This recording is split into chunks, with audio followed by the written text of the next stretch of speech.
They invited me to my little sister's wedding for one reason: to humiliate me in front of everyone. They were sure I'd walk in alone, looking tired, broke, still the same poor single mom they loved to gossip about. I could hear my own parents at the family table pointing me out before I even arrived. That's her. The single mom who couldn't keep her husband or give the family a single grandchild. Soft, cruel laughs floated over the clinking champagne glasses.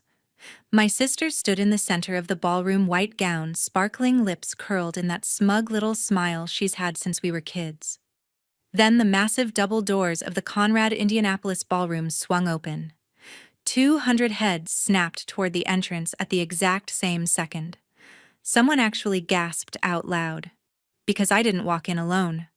My husband, tall, calm, and looking like he owned the place, stepped in right beside me.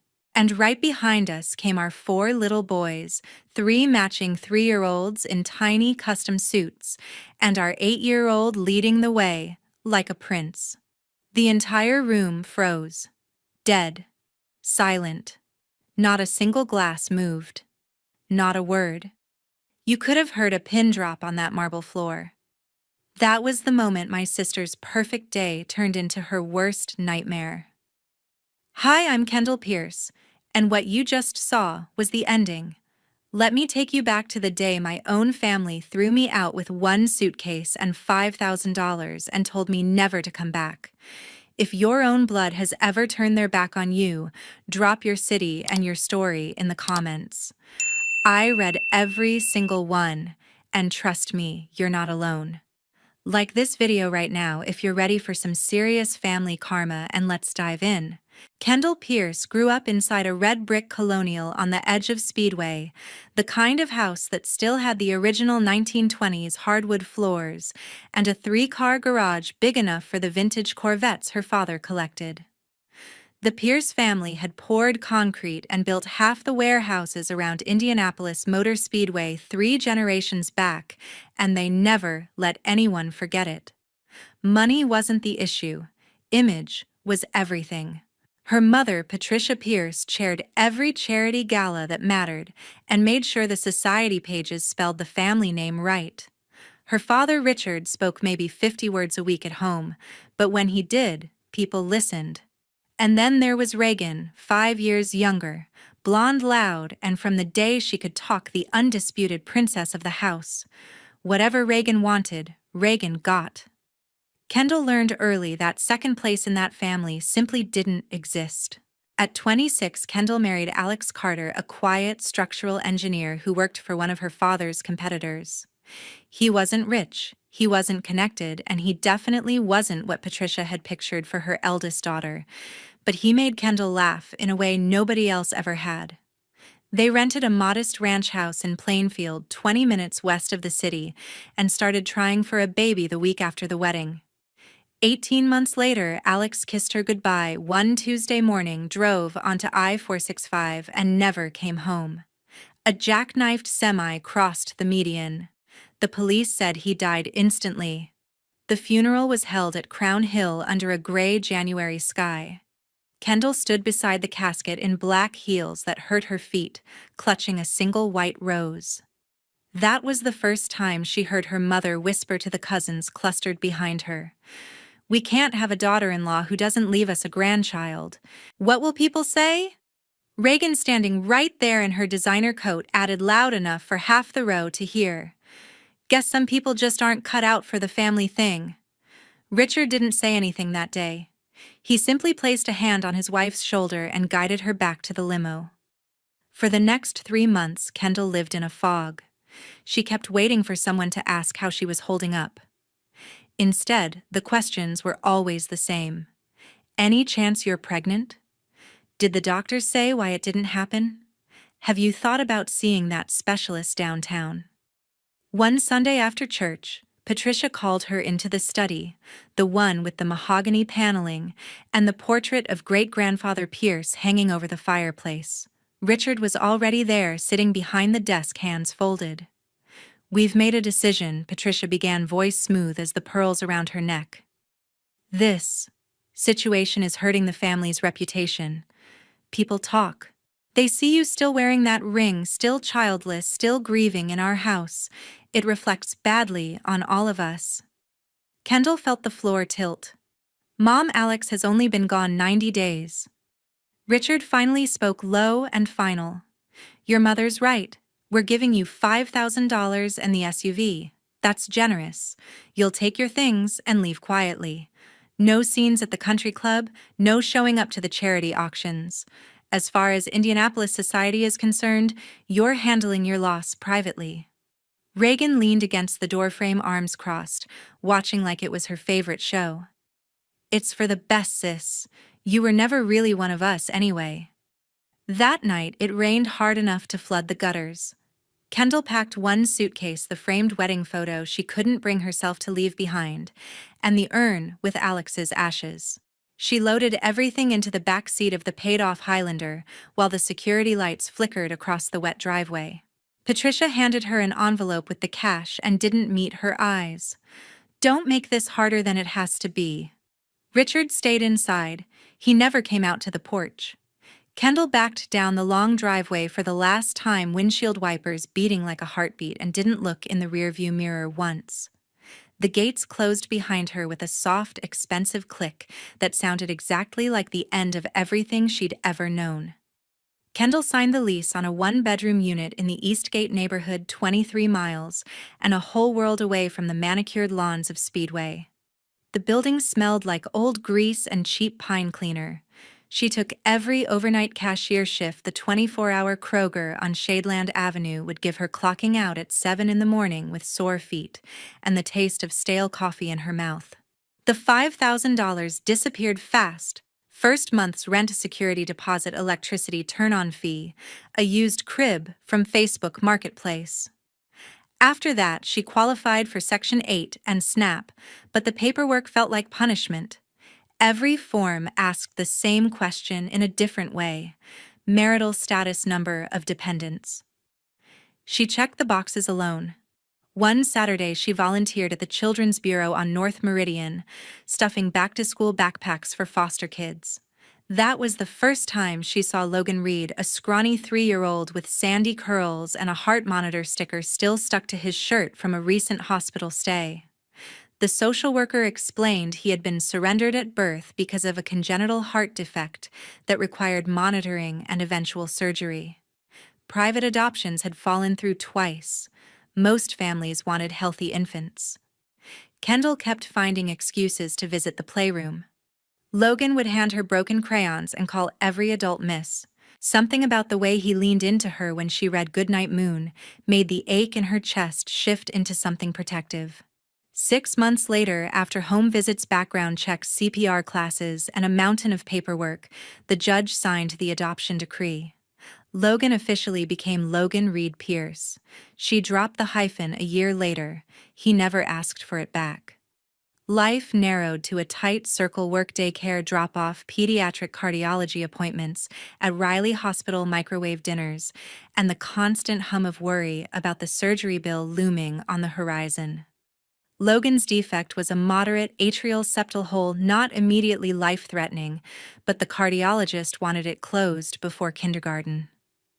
During one of those pre-op appointments, while Logan played with plastic dinosaurs in the waiting room, Kendall scheduled her own annual exam at the community clinic next door.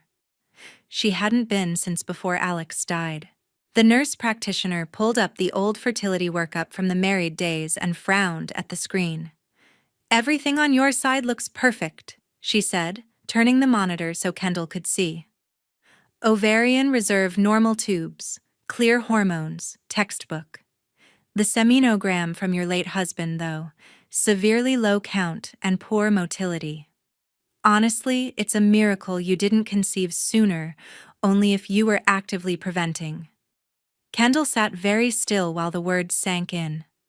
All those years of whispered blame, the sideways looks at family dinners, the way her mother had sighed every time a cousin announced a pregnancy. None of it had been her fault. She walked out of the clinic into the cold February air and cried for the first time in years, not from grief, but from a fierce, blazing relief. The weight she had carried since the funeral lifted just enough for her to breathe. Logan tugged at her sleeve. "Miss Kendall, are you sad?" She crouched down, wiped her face with her coat sleeve, and hugged him hard. "No, baby. I'm happy. Really happy."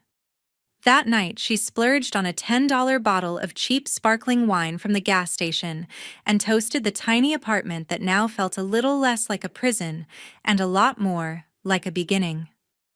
Logan turned 5. The spring Kendall's bakery dream was still just a stack of recipes in a shoebox.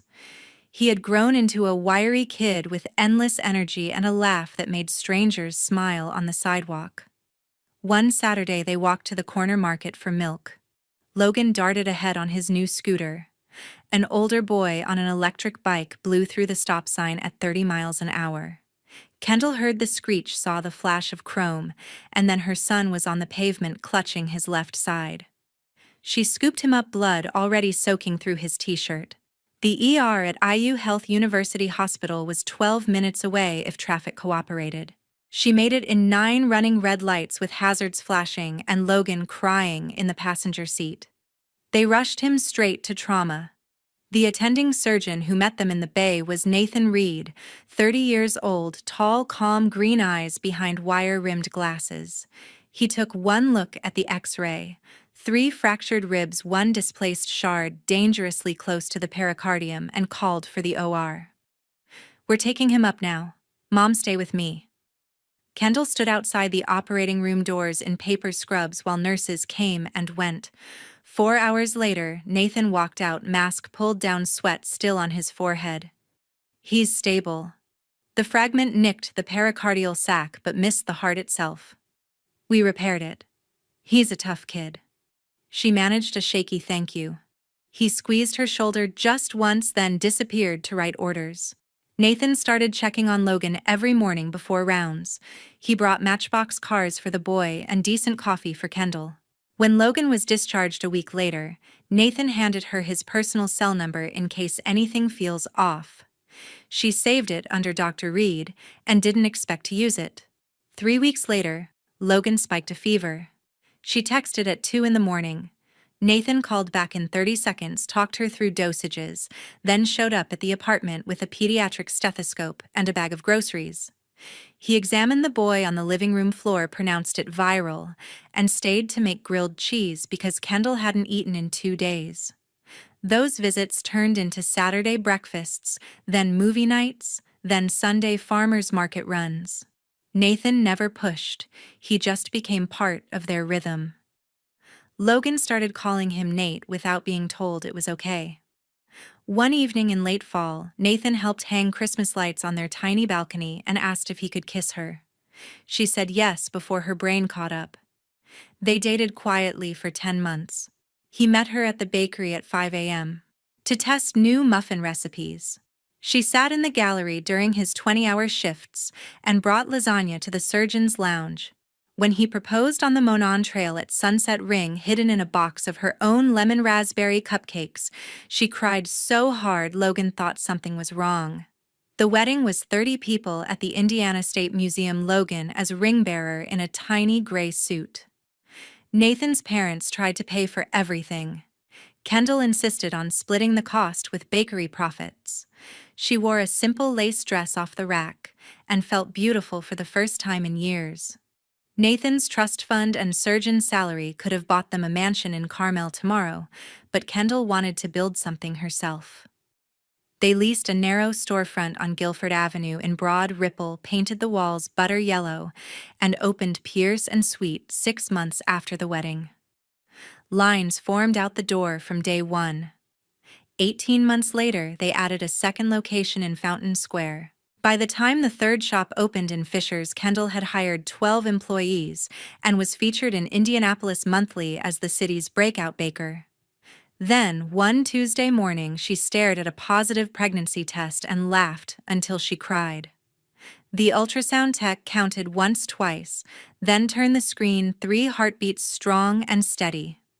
Grayson, Easton, and Mason arrived screaming into the world 34 weeks later, healthy despite being preemies, each with Nathan's green eyes and Kendall's stubborn chin. Holding all three boys against her chest in the delivery room, Kendall looked at Nathan, tears running down both their faces, and knew every scar from the past had been worth it. Patricia Pierce's name flashed on Kendall's phone screen one Tuesday morning while she was piping vanilla rosettes onto a 3-tier wedding cake. 8 years of radio silence, and now this. Kendall let it ring twice before answering. "Hi, Mom. Kendall, honey." Her mother's voice floated through sweet as the frosting under Kendall's hands. "How are you? We haven't talked in forever." Forever was accurate. "I'm good. Busy. 3 shops now." "That's wonderful," Patricia said, as if she'd been following every opening. "Listen, your sister is getting married. Reagan and Blake Harrington. You know, Richard Harrington's youngest son. Their company just landed the new Amazon warehouse contract. Anyway, the wedding is in October. I'm sending your invitation today. Families should be together for these things, don't you think?" Kendall set the piping bag down, wiped her hands on her apron. "I'll look for it." "Perfect. We saved you a seat at the head table. It's been too long since we've all been in the same room." The call ended with air kisses and promises to catch up soon. Kendall stared at the phone pulse thudding in her ears. The invitation arrived 2 days later. Thick cream cardstock gold foil borders the kind of stationery that cost more per sheet than Kendall used to make in a shift. Inside, in Reagan's perfect calligraphy, "Can't wait to see you, big sis. We've reserved the best seat in the house for you and your little family hearts.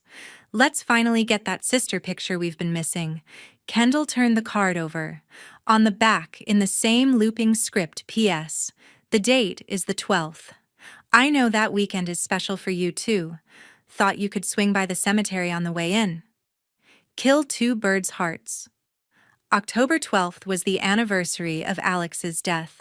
That evening, the old Pierce family group chat lit up for the first time in years. Kendall had never been removed, apparently. Messages poured in faster than she could read. "Mom. So excited Kendall is coming. It'll be just like old times." Reagan.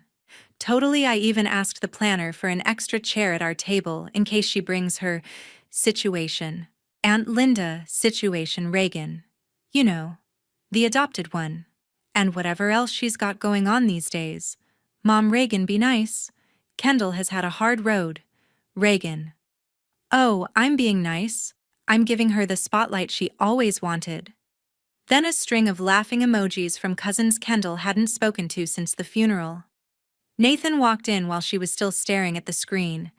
He read over her shoulder, jaw tightening. "You don't have to go." "I know," she said quietly. "But I think I do." The next week, Reagan actually called gushing about dress fittings and the string quartet flown in from Chicago. In the background, Kendall could hear Patricia directing florists. "You're bringing the boys, right?" Reagan asked, all sugar. "I mean, they're family too, I guess. We have a kids' table in the back. Plenty of room." Kendall kept her voice level. "We'll be there." "Perfect. Oh, and tell your husband hello from all of us. Dr. Wright." "How nice for you." When the call ended, Kendall stood in the kitchen a long time, feeling the old familiar burn behind her eyes. Not hurt anymore. Something colder. Sharper. Nathan wrapped his arms around her from behind. "They want the old Kendall," he murmured against her hair. "The one who would shrink and apologize for existing." She leaned back into him. They're about to meet the new one. Over the following weeks, the messages kept coming, subtle at first, then less so. A cousin asking if she needed help finding something appropriate to wear. Reagan posting a throwback photo from high school with the caption, "Remember when my sister was the pretty one," followed by 100 hard-eye emojis from people Kendall hadn't seen in a decade. Patricia sent a text the night before the rehearsal dinner. "Can't wait to give you a big hug tomorrow, sweetheart. Drive safe. I know parking downtown can be tricky when you're not used to it anymore." Kendall read it twice, then handed the phone to Nathan. He kissed her forehead. "Let them talk. Tomorrow they'll run out of words." She booked a suite at the Conrad under Reed, not Pierce. ordered custom tiny suits for the boys in the exact shade of midnight blue Nathan wore to his first hospital gala. And she chose her dress carefully soft gold silk that caught every light in the room, cut simple but expensive, the kind of gown that didn't shout money, it whispered it. On the morning of the wedding, she stood in front of the mirror, while Logan buttoned his little cufflinks, and the triplets chased each other around the suite in their matching vests. Nathan adjusted his tie, met her eyes in the reflection, and smiled the slow smile that still made her stomach flip. "Ready?" he asked. Kendall took a breath, smoothed the skirt that cost more than her mother's wedding china, and nodded. "Let's go give them the family photo they've been waiting for." The Conrad Indianapolis ballroom glowed under 30 crystal chandeliers that cost more than most guests made in a month. White orchids spilled from gold vases on every table, and the scent of money hung as thick as the perfume. 200 people in designer gowns and custom tuxedos filled the round tables. The gentle clink of baccarat crystal and quiet laughter floating above the string quartet playing a soft arrangement of Canon in D. Patricia Pierce sat dead center at the head table in a floor-length lavender silk gown that had been flown in from Paris. Her triple strand of pearls rested perfectly against her collarbone, and she kept one manicured hand on her champagne flute, while the other flicked toward the double doors every 45 seconds. Richard nursed a Macallan 18 beside her face, carved from granite eyes fixed on nothing in particular. Reagan, the bride, drifted between tables like royalty, the cathedral train of her Panina Tournay gown, trailing behind her diamonds flashing at her throat and wrists every time she laughed. The ceremony had ended 20 minutes ago. The planner had scheduled the grand entrance of the wedding party at 6 sharp. At 6:17, the doors remained closed. Patricia leaned toward Eleanor Harrington Blake's mother voice, pitched just loud enough for the neighboring tables to catch every word. "My eldest is running a little late. Life has been challenging for her these past years. Raising a child on her own, you know how it is. I'm sure she's doing everything she can to be here." Eleanor made the appropriate sympathetic noise. "Of course, dear. These things happen." A ripple moved outward. At table 3, Reagan's maid of honor, Lauren Whitcomb, leaned toward the girl beside her. "I heard she still lives somewhere off Shadeland. Can you imagine showing up to this from there?" Soft laughter. A man in a Tom Ford tux murmured to his wife. "Single mom, no real support. Tragic, really." Reagan returned to the head table, cheeks pink with excitement, and touched her mother's arm. "Maybe the traffic from the east side is worse than we thought." She let the pause hang just long enough, then added with a tiny pitying smile. Or maybe she decided it was too much. More chuckles. Someone pulled out a phone, scrolling discreetly. An old engagement photo of Kendall and Alex surfaced on someone's screen and began its quiet journey around the room, accompanied by sad headshakes and the occasional "what a shame." At table 8, a cousin Kendall hadn't seen since high school stage whispered, "I heard she had to adopt because, well, you know, some things just don't work out the way you plan." Richard finally cleared his throat. The sound cut through the murmurs like a blade. "That's enough," he said, low and clipped. Conversation dipped for half a second, then resumed softer, more venomous. Reagan raised her flute to a cluster of Delta Gamma sisters. To perfect days and perfect families, she toasted, eyes sparkling. The girls echoed her glasses, chiming. The quartet finished their piece. An awkward silence settled. The wedding planner, a nervous woman in all black, darted to Patricia's side, whispering about timing and the string quartet's break schedule. Patricia waved her off with the same serene smile she used at charity auctions when someone bid too low. "We'll give her a few more minutes," she announced to the table at large. "Family is family after all, even when it's complicated." Phones began sliding out of clutches and pockets. Guests angled discreetly toward the entrance, ready for the moment the prodigal daughter shuffled in wearing something off the rack. maybe with one awkward child in tow. The photographer hovered near the door's lens cap already off. A few people had their Instagram stories open, thumbs poised. Reagan smoothed her train, turned to Blake with a dazzling smile and mouthed, "This is going to be legendary." The room waited breathless for the punchline they were certain was about to walk through those doors. The valet line outside the Conrad Indianapolis stretched halfway down Illinois Street. Black SUVs, silver Bentleys, the occasional Ferrari. Then every head turned at once. A brand new Rolls-Royce Spectre Midnight Sapphire over Arctic White, the first fully electric Spectre delivered in the Midwest, glided to a silent stop at the red carpet. The driver in white gloves stepped out, walked around, and opened the rear door with a soft hydraulic sigh. Kendall Pierce emerged first. The gown was custom Eli Saab couture liquid gold silk chiffon hand-embroidered with thousands of microcrystals that caught every light and threw it back like fire. The neckline plunged just enough to be daring, the back dipped low enough to be unforgettable, and the train whispered across the carpet like liquid metal. A single Harry Winston diamond necklace, 42 carats, borrowed from their private vault, rested against her collarbone, flashing with every breath. Her hair was swept into a sleek chignon, diamonds glinting in the pins.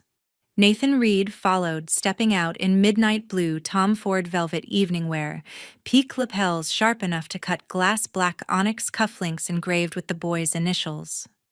At 34, he looked like he'd been born in a tuxedo and had simply decided to improve it.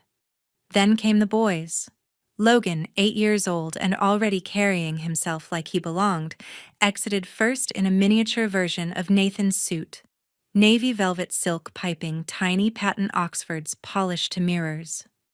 He turned and offered his hand to the triplets. Grayson, Easton, and Mason, 3 years old, identical down to the last blonde curl, stepped out in matching midnight blue velvet Eton jackets, crisp white shirts, and satin bow ties. Their shoes were custom Louboutin kids' loafers with the signature red soles flashing every time they moved. The valet forgot to close the door.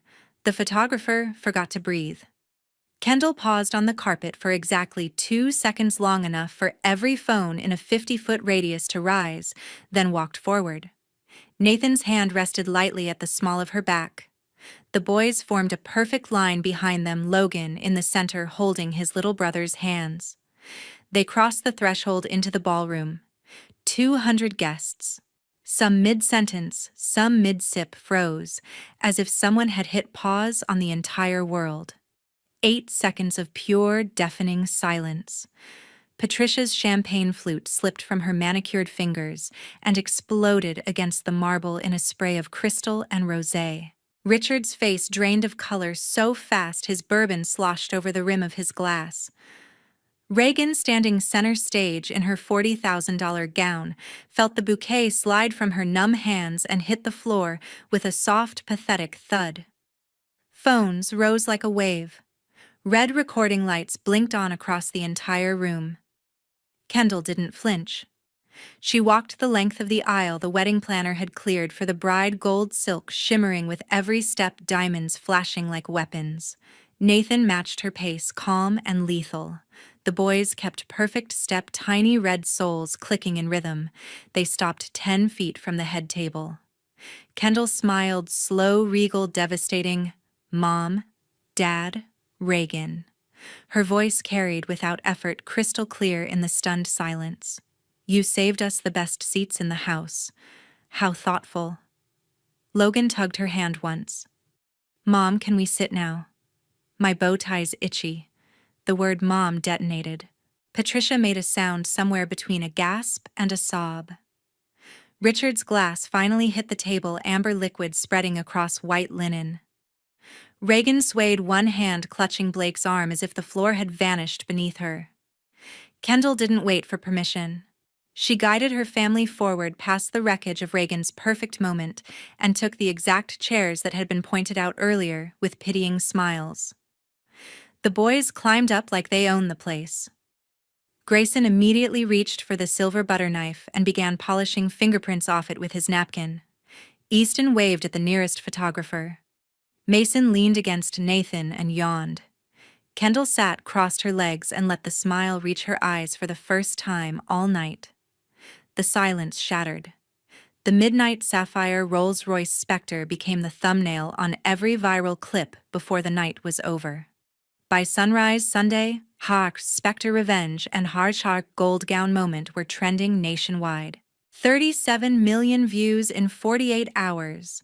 The top comment on the most watched TikTok reads simply, "She didn't just show up, she arrived." Richard Pierce's phone started ringing at 6:03 a.m. Monday. The caller was the CEO of Horizon Family Homes, the nonprofit that had awarded Pierce Construction the $38 million affordable housing contract for the East Side. The statement released an hour later was 3 sentences long and lethal. "We cannot in good conscience partner with any organization whose leadership publicly shames single parents. Contract terminated effective immediately." Richard stared at the email on his computer screen, while the news ticker on Channel 8 ran drone footage of the Spectre pulling up Kendall, stepping out in liquid gold, the boy's tiny red soles flashing like warning lights. By noon, the stock of Pierce Construction's biggest private investor had dropped 4%. Richard aged 10 years in a morning. Blake Harrington's father delivered the second blow Tuesday afternoon. The wedding was off. Deposits forfeited. The Harrington name would not be photographed next to a family currently being roasted on every morning show from Good Morning America to The View. Reagan locked herself in the old bedroom at the Speedway House wedding gown, still hanging in plastic on the back of the door, and refused to come out for 4 days. Kendall never saw any of it. She blocked every number with the last name Pierce the moment the Spectre pulled away from the Conrad. The old family group chat disappeared from her phone like it had never existed. 2 weeks later, she incorporated the Pierce Foundation for Single Mothers, with an initial personal gift of $2 million bakery profits, plus the advance from her forthcoming cookbook shot entirely in that gold Eli Saab gown, because the publisher begged. Nathan quietly matched it through the Reed family office. Within 90 days, the foundation had placed 43 mothers and their kids in furnished apartments, covered childcare for 81 children, and paid the retainers for 12 pro bono family law attorneys across the state. By the end of the first year, the number topped 400 families. She bought the 6-bedroom house in Carmel, outright, no mortgage, no trust, just her name on the deed. The boys started at Orchard Park Montessori. Grayson, Easton, and Mason wore tiny red-soled loafers to their first day of pre-K drop-off, and the photos broke the local mom Facebook groups. Richard tried once through Nathan's chief of staff, asking for 5 minutes just to talk. Nathan forwarded the request with a single emoji. Kendall deleted it. Patricia sent 3 handwritten letters on Crane stationery, each more desperate than the last. They went straight into the fireplace unopened. Reagan's wedding gown was donated anonymously to a prom dress charity. The thank you note from the girl who wore it to senior prom captioned, "I felt like a queen," got 500,000 likes. On the first anniversary of the night that never became a wedding, Kendall was invited to speak at the Indiana Women's Leadership Summit. She walked on stage in a different gold gown, this one Oscar de la Renta, with Nathan and the 4 boys sitting front row in matching navy velvet blazers. The moderator asked the question the whole internet still wanted answered. "Kendall, what would you say to every single mom out there who feels like her own family wrote her off?" Kendall looked straight into the camera diamonds, catching the spotlight the same way they had under the Conrad chandeliers exactly 1 year earlier. "I'd tell her the people who demand you stay small are only revealing their own fears. Your value was never theirs to measure. Build the life that fits you, fill it with humans who celebrate you, and never ever apologize for shining. Blood might share your DNA, but family is the people who choose you every single day." She stepped off the stage to a standing ovation that lasted 4 full minutes. Kendall Pierce never looked back. She had her husband, her 4 little red-souled legends, her foundation changing lives one mother at a time, and a closet that now held 2 iconic gold gowns, one for revenge, one for victory. Family isn't the name you're born with. It's the one you choose, and the one that chooses you back.